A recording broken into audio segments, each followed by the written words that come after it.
عمر بن خطاب رضی اللہ تعالیٰ عنہ کے تعلق سے، اور ماشاءاللہ بڑی اچھی گفتگو اللہ نے ہمیں کرنے اور سننے کی توفیق عطا فرمائی۔ آج سیدنا عمر فاروق اعظم رضی اللہ تعالیٰ عنہ کی شہادت کا بیان ہے۔ آج بیان ہے آپ کی شہادت کا بیان ہے۔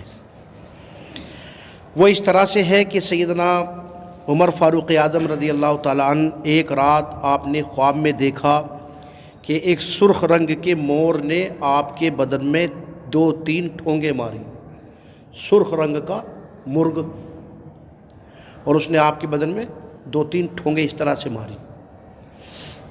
آپ نے یہ خواب خطبہ جمعہ میں بیان فرمایا کہ لوگو اے ایمان والو، میں نے اس طرح سے خواب دیکھا ہے۔ اس خواب کی صحابہ اکرام میں سے جو جاننے والے تھے انہوں نے یہ تعبیر بیان کی کہ کوئی کافر عمر کو شہید کرے گا۔ یہ اس خواب کی تعبیر سامنے آئی۔ آج بڑی اچھی گفتگو ہے، اگر ہم سمجھے تو اس میں نصیحت بھی ہے، اور دیکھو شہادت کا بیان تو بہت ہی کم سننے ملا ہوگا، کسی کو شاید نہ بھی ملا ہو۔ چنانچہ جمعے کے روز یہ خواب بیان کیا گیا تھا، دیکھا تو پہلے تھا، جمعے کے دن آپ نے بیان کیا، اور جمعے کے دن کے بعد جو بدھ کا دن آیا، بدھ کے دن صبح کی نماز میں، فجر کی نماز میں آپ زخمی کیے گئے تھے۔ بدھ کے دن، جمعے کے بعد ہفتہ اتوار پیر منگل بدھ میں جا کے یہ کام انجام دیا گیا۔ آپ کی یہ عادت تھی کہ نماز شروع کرنے سے پہلے صفوں کو سیدھا کیا کرتے تھے، جب صفیں سیدھی ہو جاتی تب اللہ اکبر کہہ کے نیت باندھتے تھے۔ یہ آپ کی عادت تھی۔ اب اگر کوئی امام مصلی پہ کھڑے ہو کے دونوں طرف کا جائزہ لیتا ہے تو گویا وہ عمر بن خطاب کے طریقے پر عمل کرتا ہے، اور یہ طریقہ اچھا ہے۔ کوئی کمی ہو نمازی میں تو وہ نظر آ جاتی ہے، وہ بتا دی جاتی ہے، بٹن کھلا ہوا ہے، تم آگے زیادہ ہو، سب میں کھڑے ہو جاؤ، اس طرح سے بہت ساری باتیں رہتی ہیں۔ بہرحال تو جب سب سیدھے ہو جاتے، آج صفیں سیدھے ہونے کا کوئی مسئلہ نہیں ہے، اس لیے نہیں ہے کہ آج تو ماشاءاللہ صفیں اس حساب سے بچھی ہوئی ہیں کہ ایک دم سیدھے ہو جاتی ہیں۔ پہلے صفیں سیدھی کرنی پڑتی تھی، کوئی نشان وغیرہ نہیں ہوتا تھا، صفیں بھی نہیں ہوتی تھی۔ تو جب صفیں سیدھی ہو جاتی تب اللہ اکبر کہہ کے نیت باندھتے تھے۔ بدھ کے دن جب آپ نے صفیں سیدھی کرنے کے بعد، فجر کی نماز میں صفیں سیدھی کرنے کے بعد نیت باندھی، تب فیروز نامی ایک آتش پرست مشرک غلام نے آپ کو 2 دھاری چھری سے زخمی کر دیا۔ آپ مصلی پہ امامت فرما رہے تھے، اور وہیں سے اس کے ہاتھ میں چھری تھی، 2 دھاریں تھی اس کی، وہ آپ کے شکم میں مار دی اس نے، اور بھی 2-3 جگہ ماری۔ فاروق اعظم کے شکم پر زخم آیا، شکم مطلب پیٹ، اور آپ کو گرا کر وہ کافر فیروز بھاگا۔ راستے میں جماعت کے اندر، اب یہاں سے نکلا ادھر پیچھے کو چلا، اور بھی کئی صحابہ اکرام کو زخمی کر دیا اس نے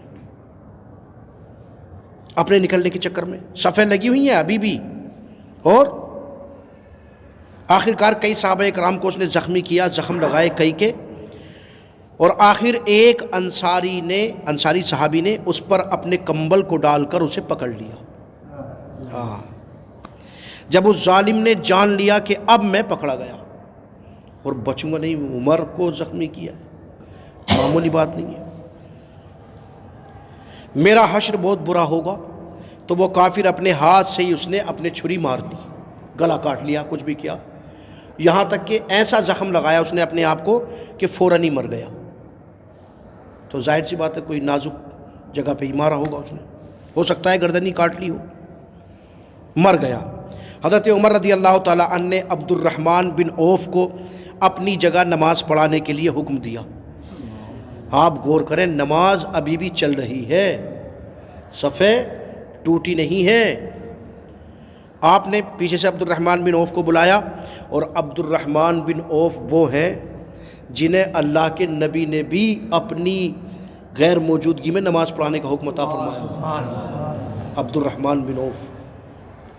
بلکہ بعض صحابہ اکرام، بعض لوگ تو یہ بھی کہتے ہیں، روایتیں یہ بھی ہیں کہ نبی نے بھی ان کے پیچھے نماز پڑھی ہے، اب صحیح کیا ہے اللہ بہتر جانے بہرحال، مگر 9 نمازیں یا 9 یا 19 نمازیں غالباً عبد الرحمن بن عوف نے عہد رسالت میں پڑھائی ہیں. یہ بہت بڑی بات ہے 9 نمازیں پڑھانا. بہرحال تو اب کہتے ہیں عبد الرحمن بن عوف کو حضرت فاروق اعظم نے حکم دیا اور آپ نے وہیں بیٹھ کر نماز پڑھی ان کے ساتھ ہی. زخم لگا ہوا ہے، نماز پڑھتے رہے اور زخمی ہو کر بھی وہیں حاضر رہے. جب لوگ نماز سے فارغ ہوئے تو حضرت ابن عباس نے فرمایا، آپ نے ابن عباس سے فرمایا، اے ابن عباس دیکھو تو مجھے کس نے قتل کیا ہے. ابن عباس نے عرض کیا کہ حضور پریشان نہ ہو، ایک آتش پرست مشرک غلام نے جس کا نام فیروز ہے، یہ اس نے کیا ہے. حضرت عمر نے یہ سن کر فرمایا کہ اللہ تیرا شکر ہے. کس لیے؟ اس لیے کہ میری موت کا ذمہ دار کوئی ایمان والا نہیں بنا، اس لیے کسی کلمہ پڑھنے والے نے مجھ پہ خنجر نہیں چلایا. شکر ہے میرے رب کا. آپ کو شدید زخم آیا تھا، بہت گہرا زخم، اتنا گہرا کہ آپ کو جو شربت پلایا نا اس وقت، وہ زخم کے لیے اس زمانے میں خاص شربت ہوتا تھا، وہ پلایا تو وہ باہر آ گیا ایسی پیٹ سے نکل کے. اتنا خطرناک زخم تھا کہ وہ زخم سے باہر نکل کے آ گیا جو پلایا تھا. لوگ آپ کے پوچھنے کے لیے آنا شروع ہو گئے، دیکھنے کے لیے جلدی جلدی ہنگامہ مچ گیا. ایک نوجوان آیا اور حال پوچھ کر لوٹا. ایک نوجوان آیا، آپ کا حال چال پوچھا اور لوٹنے لگا. تو حضرت عمر نے دیکھا زخمی حالت میں کہ اس کا تہبند زمین سے لگ رہا ہے، یعنی ٹخنوں کے نیچے ہے، زمین سے لگ رہا ہے. اب کیسا زخم ہے، کیسی تکلیف ہے. ایسی تکلیف میں بھی عمر نے جب دیکھا کہ وہ دیکھ کے واپس جانے لگا، فرمایا اس نوجوان کو میرے پاس لے کے آؤ، دوبارہ سے لاؤ، اسے بلاؤ. جب وہ دوبارہ حاضر ہوا تو فرمایا جناب اپنے تہبند کو اونچا کر لو، یہ عمل اللہ کو بہت پسند ہے. اگر تم اونچا کر لو گے تو، ٹخنوں کے اوپر کر لو گے تو. آج ہمیں بھی اللہ توفیق دے کہ اوپر کریں، یہ عمل اللہ کو پسند ہے نا. اور تمہارا کپڑا بھی زمین پر لگ کر خراب ہونے سے محفوظ ہو جائے گا.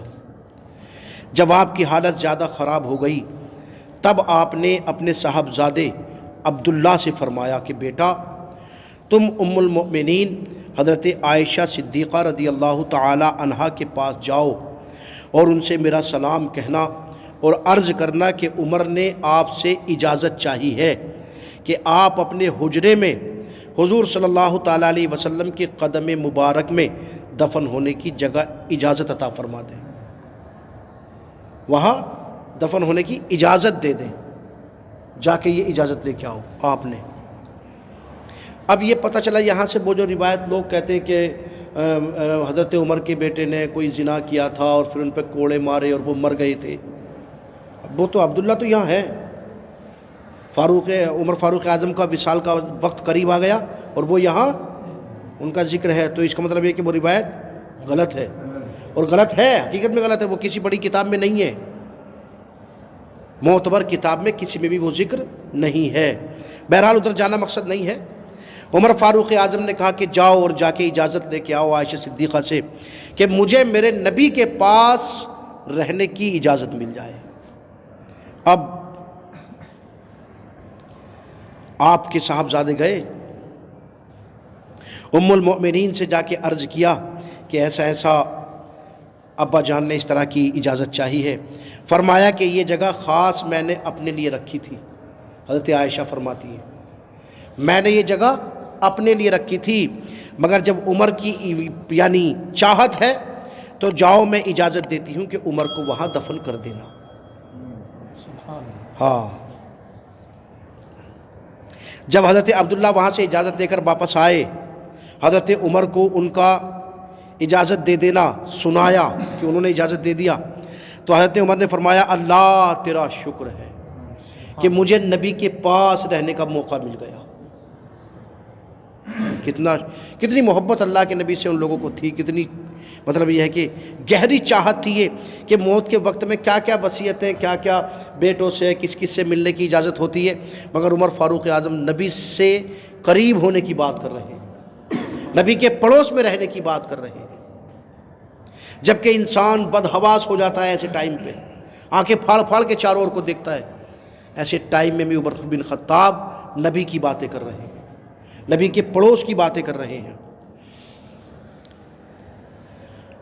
پھر آپ نے فرمایا کہ اے بیٹے عبداللہ، ٹھیک ہے اجازت مل گئی، مگر تم ایک کام کرنا، میری وفات کے بعد، میرے وصال کے بعد ایک کام اور کرنا کہ جب میرا جنازہ تیار ہو جائے تو اس وقت ایک بار اور اجازت لے لینا حضرت عائشہ سے، کیونکہ یہ ہو سکتا ہے کبھی ابھی تو عمر کا روب و جلال، خلافت، اس وجہ سے میرے سامنے ہونے کی وجہ سے اجازت دے دی ہو، مگر دل میں شاید اجازت دینے کی اگر گنجائش نہ ہو تو اگر ایسا کچھ ہوگا تو میرے بعد انکار کرنے کی انہیں پوری اجازت ہوگی، اگر واقعی ان کی چاہت ہوگی تو وہ دوبارہ اجازت دے دیں گی مجھے۔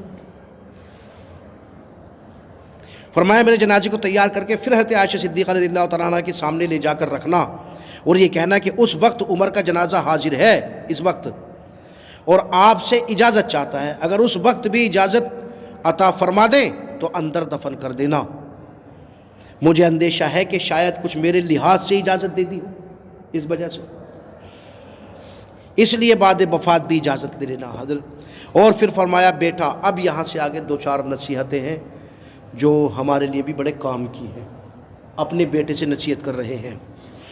کیا نصیحت ہے بھائی صاحب؟ یہ کوئی کروڑ پتی، مال و دولت، خزانے ان کے بٹوارے کی بات نہیں ہے، یا کہاں کہاں خزانہ دبا کے رکھا ہے وہ بتانے والی بات نہیں ہے۔ کیا باتیں ہیں؟ وقت کا، سلطنت اسلامیہ کا سب سے بڑا سلطان، 24 لاکھ مربع میل زمین پہ شہنشاہی کرنے والا جب وفات پا رہے ہیں تو کیا نصیحت کر رہے ہیں؟ فرمایا بیٹا میرا سر تکیے سے ہٹا کر زمین پر ڈال دے تاکہ میں اپنا سر خدا کے سامنے زمین پر رگڑ سکوں۔ ایک تو ہے ٹیکنا اور ایک ہے کہ زمین پر رگڑنا اللہ کے سامنے، تاکہ میرا رب مجھ پہ رحم فرمائے۔ اب بتائیں عمر فاروق اعظم کیا کہہ رہے ہیں کہ اللہ مجھ پہ رحم فرمائے اس لیے میں اپنا سر زمین پہ رکھوں گا آخری دم میں۔ اے بیٹا میں مر جاؤں تو میری آنکھیں بند کر دینا اور میرے کفن میں میانہ ربی اختیار کرنا، اسراف نہ کرنا۔ میانہ ربی کیا مطلب؟ بہت زیادہ مہنگا کفن لے کے مت آنا اور بہت زیادہ کپڑا لے کے مت آنا، بس جتنے سے میرا بدن چھپ سکے اتنا کرنا۔ بہترین کوالٹی کا کفن بھی مجھے نہیں چاہیے اور بہت سارا کفن بھی مجھے نہیں چاہیے، بس میرے بدن کے لیے کافی ہو جائے اتنا لے آنا بس۔ اور کیونکہ اب آپ نے کہا نا کہ میرے کفن میں میانہ ربی اختیار کرنا، اسراف نہ کرنا، بہت معمولی سیدھا سادہ کفن دینا، کیونکہ میں اگر خدا کے نزدیک کچھ اچھا ٹھہروں گا تو مجھے دنیا کے کفن سے بہتر کفن میرا رب عطا فرمائے گا،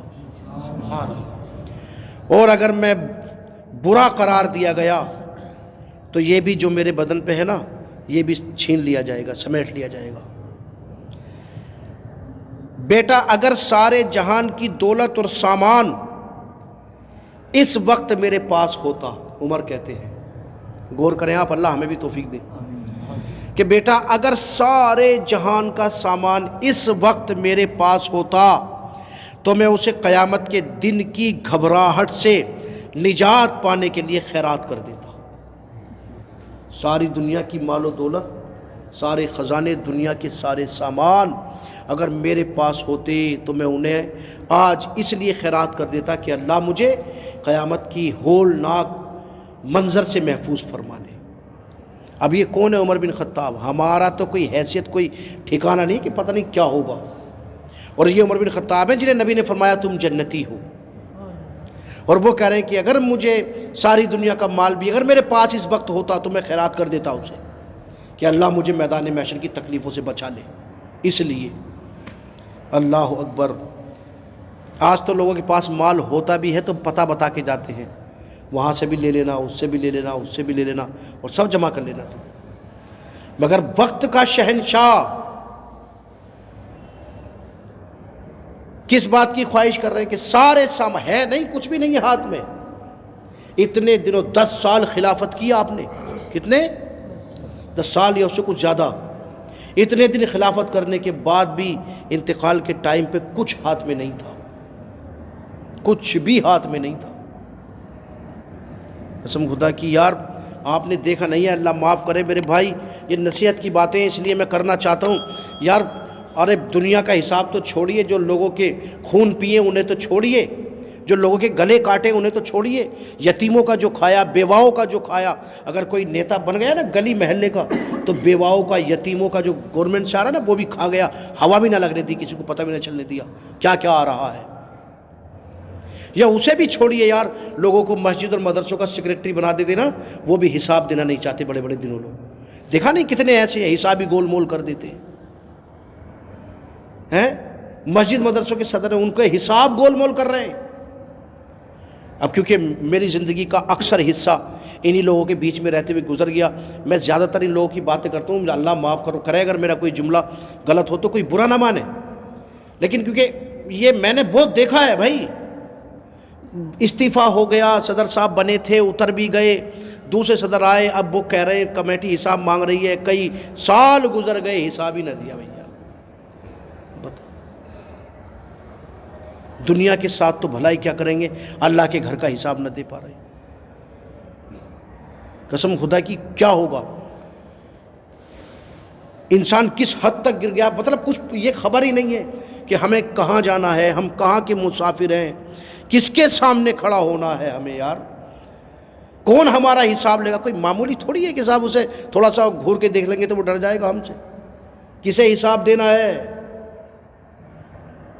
کس کے سامنے کھڑا ہونا ہے، کسے جا کے ایک ایک پیسے کا جواب دینا ہے، ایک ایک پیسے کا جواب دینا ہے، کہاں سے آیا اور کدھر گیا۔ اللہ رحم فرمائے۔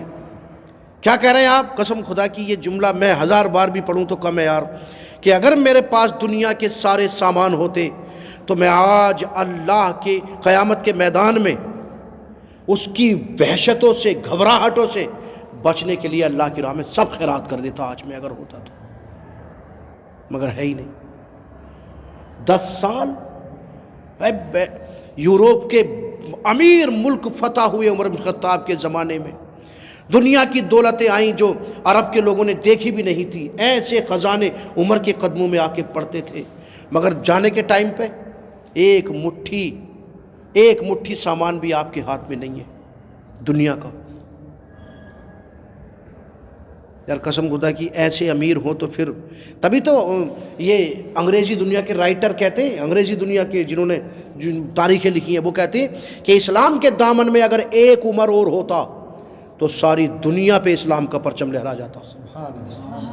عمر ایک تو ہے، ایک اور ہوتا ہے ایسے ہی عمر، تو انگریزوں کے لکھنے والے کہہ رہے ہیں کہ ایک اور ہوتا نا تو دنیا میں اسلام ہوتا پھر۔